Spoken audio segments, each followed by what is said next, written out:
Then if we talk about the human and economic costs, जब ये paper leaks होते हैं, जो पॉलिटिशियंस जो हैं वो डिबेट करते हैं, ऑफिशियल्स जो हैं वो इन्वेस्टिगेट करते हैं, कोर्ट्स जो हैं वो इंटरवीन करते हैं जब तक अनदर एग्जामिनेशन जो है उसको कंडक्ट किया जाता है। फ्रॉम द आउटसाइड ये जो इशू है मतलब ये हमें ऐसे देखने को मिलता है कि ये इसको करेक्ट किया जाएगा itself, but for millions of aspirants जो डैमेज है that has already been done. So true victims जो हैं they are not only those जो कि लूज़ करते हैं एग्जामिनेशन को, बट वो ऑल्सो लूज़ करते हैं अपने time, money, confidence, opportunities and sometimes even hope. So हमें एक मिडिल क्लास ट्रैप देखने को मिलता है। दैट मीन्स कि जो बर्डन है पेपर लीक्स का, ये खाली इफेक्ट नहीं करता है एवरीवन को इक्वली। जैसे जो वेल्दी रिच फैमिलीज़ होते हैं उनके पास में बहुत सारे ऑप्शंस देखने को मिलते हैं। अगर उनके लिए एक अपॉर्चुनिटी जो है वो डिले होती है, वो अफोर्ड कर सकते हैं admission to private colleges, repeated coaching, studying abroad और alternative career paths. While on the other hand जो मिडिल क्लास और जो लो इनकम फैमिलीज़ हैं उनके लिए सभी उम्मीदें लगी होती है on the one government job और one competitive exam. So for them जो सक्सेस है, this is not only about prestige but it is also about financial stability, supporting parents, paying family debits, educating younger siblings and securing a better future. So जब भी examination जो है जब भी उसको cancel किया जाता है because of the paper leak, जो कॉन्सिक्वेंसेस हमें देखने को मिलता है, जो इम्पैक्ट हमें देखने को मिलता है, they are far more severe.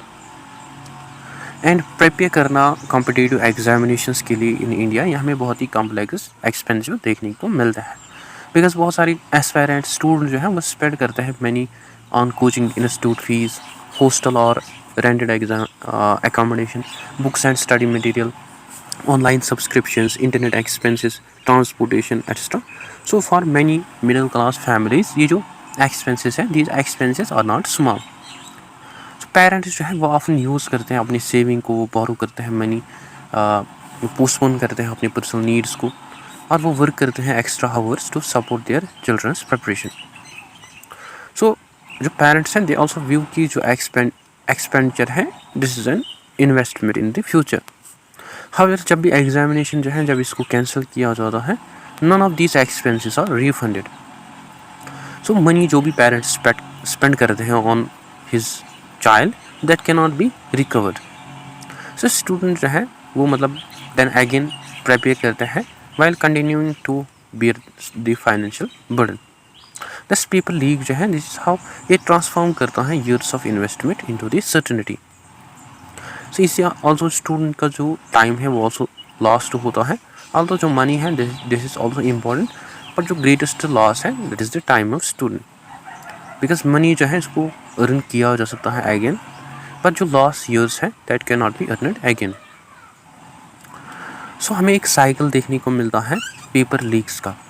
जैसे पहले पेपर लीक होता है, एग्जामिनेशन जो है वो पहले कंप्रोमाइज़ होता है बिफोर और during the examination, and question जो है वो अराइज होता है about the fairness, and student जो है they begin suspecting irregularities. Then हमें पब्लिक प्रोटेस्ट्स देखने को मिलते हैं, जैसे कैंडिडेट्स जो हैं वो ऑर्गेनाइज करते हैं प्रोटेस्ट्स, और बहुत सारी कैंडिडेट्स जो हैं वो गैदर होते हैं पीसफुली टू डिमांड जस्टिस। उनकी जो प्राइमरी डिमांड्स होती हैं that is to conduct the fair examination. So ये जो प्रोटेस्टर्स हैं ये ऑफन रिसीव करते हैं मीडिया अटेंशन, और इसे ऑल्सो इंक्रीज होता है pressure on authorities. Then court inquiry होते हैं, जब भी पेटिशंस को फाइल किया जाता है, जो मैटर है it frequently reaches to the courts, and judiciary जो है वो पूछते हैं कि there was any sufficient evidence of a paper leak, क्या लीक जो है वो लोकलाइज्ड है, वो विड स्प्रेड है, या एग्जामिनेशन जो है उसको कैंसिल किया जाए, या रिजल्ट जो है उनको डिक्लेयर और विदहेल्ड किया जाए। सो ये जो लीगल प्रोसीडिंग्स हैं ये हमें एसेंशियल देखने को मिलता है, बिकॉज कोर्ट जो है they must also protect the fairness, however they also takes time. Than उसी के बाद एग्जामिनेशन जो है वो कैंसिल भी होता है। अगर इन्वेस्टिगेशन जो है उसमें कंक्लूड किया जाता है कि जो एग्जामिनेशन है वो कॉम्प्रोमाइज्ड है, देन अथॉरिटीज़ जो हैं वो उस एग्जामिनेशन को कैंसिल करते हैं। ऑल्दो ये जो कैंसलेशन है ये प्रोटेक्ट करता है integrity of the recruitment process. That also means कि हर एक हॉनेस्ट कैंडिडेट जो है उसको मस्ट स्टार्ट करना है अगेन। इवन दोस्त मतलब जिन्होंने परफॉर्म किया होता है वेल मतलब फेयरली जिन्होंने परफॉर्म किया होता है they lose their valuable results. Then हमें डिले भी देखने को मिलता है before re examination, because conduct करना another examination this is not immediate, because इसके लिए जो अथॉरिटीज़ हैं उनको मस्ट प्रिपेयर करने पड़ते हैं न्यू क्वेश्चन पेपर्स, उनको स्ट्रेंथ करनी पड़ते हैं, सिक्योरिटी उनको फिक्स करने पड़ते हैं, फ्रेश एग्जामिनेशन डेट्स, और उनको अरेंज करने पड़ते हैं सेंटर्स, और उनको प्रिंट करने पड़ते हैं कॉन्फिडेंशियल पेपर्स एक्स्ट्रा।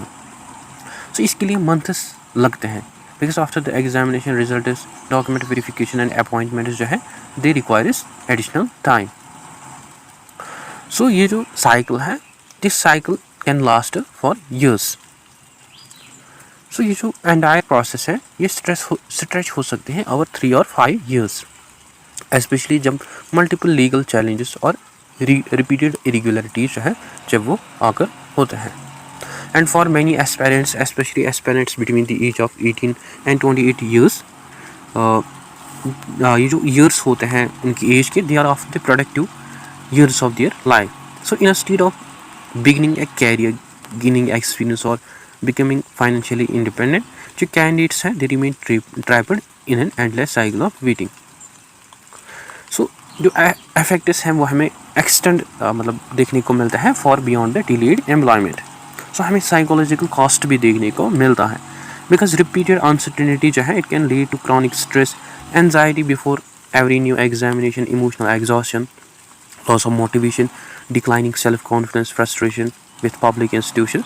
So बहुत सारे स्टूडेंट जो हैं they begin to question themselves, क्या मेरे को अगेन प्रिपेयर किया जाना चाहे, क्या एग्जामिनेशन जो है उसको कैंसिल किया जाना चाहे, या मैं वेस्ट करूँगा अपने ये जो मेरी ईयर्स है वैल्यूबल ईयर्स है क्या मैं इनको वेस्ट करूँगा। सो ये जो क्वेश्चंस हैं ये रिफ्लेक्ट करता है emotional burden that are carried by the honest aspirants. And हर एक डिलेड एग्जामिनेशन जो है वो ऑलमोस्ट पोस्टपोन करता है important milestones of students life. So instead of starting there carriers जो स्टूडेंट्स कैंडिडेट्स हैं वो एक्सपीरियंस करते हैं delayed employment, delayed financial independence, postponed family responsibilities, reduced work experience, and in some cases approaching or crossing the maximum age limit for future recruitments. So delay जो है several years का it can permanently alter the person's career trajectory. So ये जो impact है this is not limit only to student but जो society है that also pays a price. जब ये thousands of qualified young people जो है when they remain unemployed because of recruitment processes, because of the delay of recruitment processes, जो government departments हैं वो continuously face करता है staff shortages, and public services जो है वो सफ़र होते हैं, एंड इकोनॉमिक प्रोडक्टिविटी जो है वो डिक्लाइन होती है, एंड जो ट्रस्ट है इन इंस्टीट्यूशंस वो वीकन होते हैं। दस पेपर लीक्स जो है they are not mainly an educational problem but they becomes an economic and governance challenge as well. So जो greatest cause है paper leaks का that's not only the cancellation of examination but the years of life preparation that are taken by the honest aspirants. and जो middle class lower income families हैं often invest करते हैं अपनी saving को in preparation, and student जो है वो invest करते हैं अपनी youth energy and dreams को। सो जो साइकिल है leak, protest, cost, inquiry, cancellation and re examination का ये ट्रैप करता है कैंडिडेट्स को फॉर ईयर्स। सो इससे जो कैंडिडेट्स हैं उन पे एक फाइनेंशियल बर्डन जो है वो क्रिएट होता है, they become emotionally exhausted, and उनमें हमें प्रोफेशनल डिलेज देखने को मिलते हैं। सो इन दिस सेंस जो रियल लॉस है उसको खाली मेजर नहीं किया जाता है इन मनी बट उसको ऑल्सो मेजर किया जाता है in loss opportunities, delayed careers and stolen time। ठीक।